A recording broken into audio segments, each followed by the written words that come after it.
Ito may kahoy na ito. Ayaan. Tapos yung dulong yung kay mama.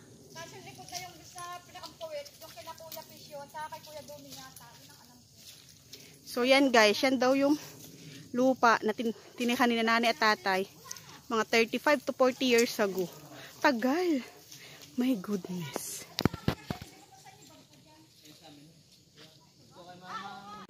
Yan, so guys, nakarating din kami. Matapos ang ilang oras namin paglalakad.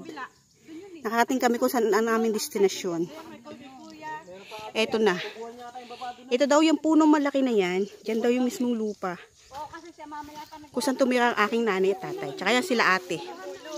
Yan. Tapos yung kabila, kay Kuya din. So, ayan. First time ko nakarating dito kasi hindi ko pa ako tao noon nung sila tumira dito. Kasi nung ipinanganak naman ako dito sa Paiti, Laguna, doon na ako sa Biak-ak. After 2 years old na ako, umuwi na kami ng Luciana. Ayan. Diyan. Yan.